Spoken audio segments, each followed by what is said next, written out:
Fala galera, Silvério Nutri. Hoje eu vou falar um pouquinho mais sobre vício em comida. É um assunto bastante polêmico, poucas pessoas conhecem, porém eu acho que é necessário a gente falar sobre isso porque eu tenho certeza que vai ajudar muitas pessoas. Depois da vinheta a gente vai falar sobre.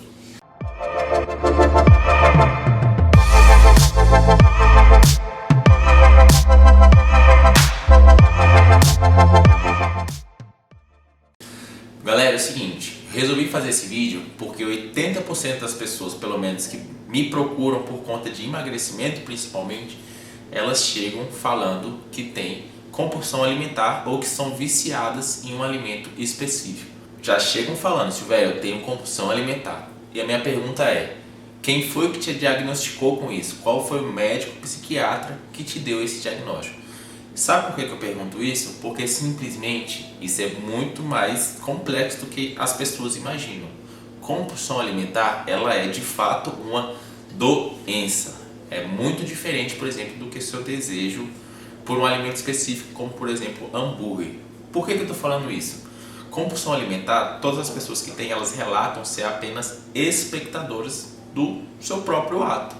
Por exemplo, sabe aquele pote de sorvete que você abre o congelador e é feijão e fica triste? Pois é, quem tem compulsão alimentar não fica triste. Ela simplesmente pega, come e ainda coloca um ketchup por cima. Se não tiver o feijão, se não tiver nada, a pessoa simplesmente pega do lixo. Isso é compulsão alimentar, que é diferente do seu desejo excessivo para poder, de repente, ter uma fonte instantânea de prazer ali. Por quê? Porque a alimentação, assim como drogas ou sexo, por exemplo, é uma fonte instantânea de dopamina, que é um hormônio que nos libera, que nos gera a sensação de prazer e bem-estar.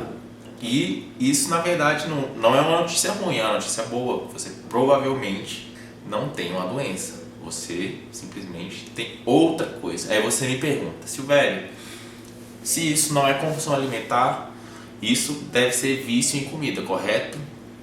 E a resposta é não. Eu vou te explicar por quê. Mas antes de eu te explicar o motivo, a gente precisa entender um pouco mais sobre o que significa vício. E não tem como falar sobre vício sem incitar o uso de drogas, porque a maior parte dos estudos que falam sobre esse assunto foram feitos a respeito de substâncias altamente viciantes, como drogas, certo? Geralmente, a maioria dos estudos científicos que falam, obviamente, são feitos em ratos, por conta do teor da natureza do experimento, né, com substâncias viciantes. Isso não é feito em humanos. Como é que eram feitos esses estudos? Eles pegavam um ratinho e colocavam em uma jaula junto com dois bebedouros, um com água convencional e outro com água diluída com alguma substância, na maioria das vezes ou heroína ou cocaína, correto? E aí esse ratinho, ele bebia, e a partir do momento que ele experimentava a água diluída com algum tipo de droga, ele começava a beber de maneira compulsivamente até desenvolver o vício a partir do 21º dia. Como é que eles conseguiam determinar que esse ratinho estava viciado? Primeiro, alteração de humor, quando aquela água não estava disponível, e segundo, que ele começava a beber de maneira compulsiva até estourar ou morrer de overdose, certo? Só que em 1970, um professor de psicologia chamado Bruce Alexander começou a perceber um fato muito curioso, que é esse ratinho, ele fazia isso porque simplesmente ele estava enjaulado exclusivamente com isso para fazer, ele só tinha água para beber. E a partir daí ele resolveu fazer um novo experimento, que é, em vez de pegar um rato, ele pegou vários ratos.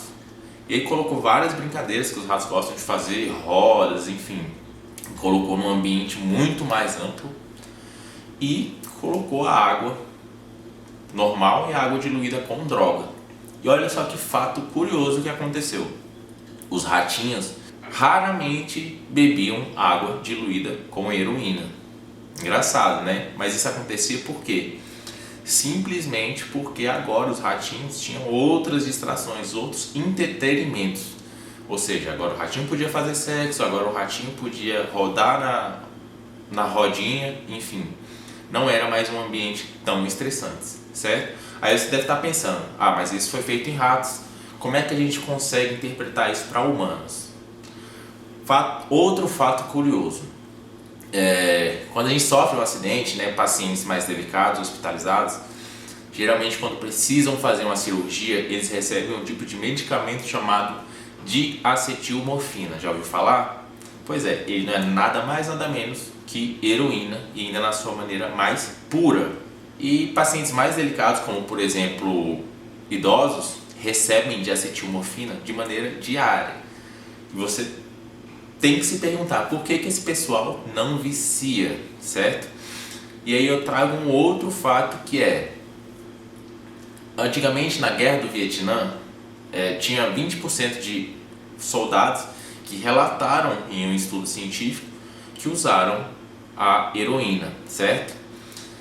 E eu acho até mais difícil achar um ambiente mais estressor do que a própria guerra, porque ali na guerra você tem que estar pronto para matar ou para morrer, além de que você vê várias atrocidades e é um ambiente extremamente estressante. Mas o que aconteceu?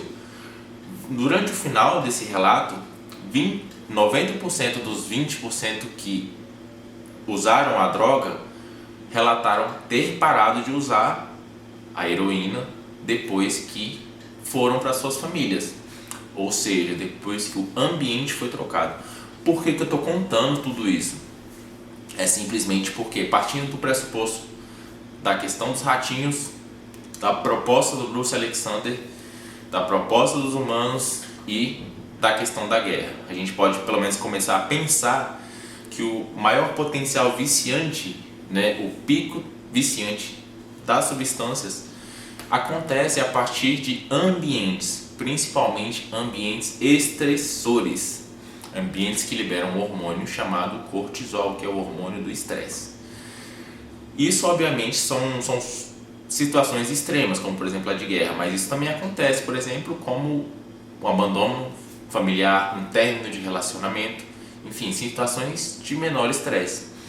Isso acontece porque o cortisol, ele tende a ativar uma via bioquímica chamada dopaminérgica, que ativa a nossa busca por sensação de prazer, e a alimentação é uma dessas fontes, assim como, por exemplo, o sexo. Então, quando você está estressado, por exemplo, essa é a explicação para você ficar rodando no Tinder, no iFood, no Uber Eats, entendeu? É justamente porque é uma fonte barata e instantânea de dopamina que você busca trazer no conforto da sua casa. Enfim, se você ainda assim acha que é viciada na Nutella, por exemplo, pensa no seguinte: pensa quanto de Nutella você come quando você está no processo de conhecer uma nova pessoa. Por exemplo, quando você está no processo de conhecer um boy diferente. E agora pensa quanto de Nutella você come depois que esse boy te desiludiu. Percebeu a diferença? Isso acontece simplesmente porque a Nutella, o Kit Kat, o hambúrguer, o McDonald's é simplesmente uma substância barata e instantânea de prazer imediato que você usa para compensar essa questão do cortisol, liberando a dopamina, que é o hormônio que nos proporciona prazer. Nada mais, nada menos do que isso. E a partir do momento que você mentaliza esse tipo de coisa, você já está pelo menos 10 passos à frente daqueles que não conseguem seguir uma dieta, por exemplo. Então, você não tem vício em comida, muito provavelmente, porque se você tivesse, você estaria nos quilos mortais, com 300 quilos, e que provavelmente você também não tem compulsão alimentar. Mas caso você tenha caso você ache que tem compulsão alimentar, você precisa ir no médico, se diagnosticar, porque inclusive eu como nutricionista não tenho nem competência para poder te tratar. Isso precisa de terapia medicamentosa e terapia cognitiva. Beleza, pessoal?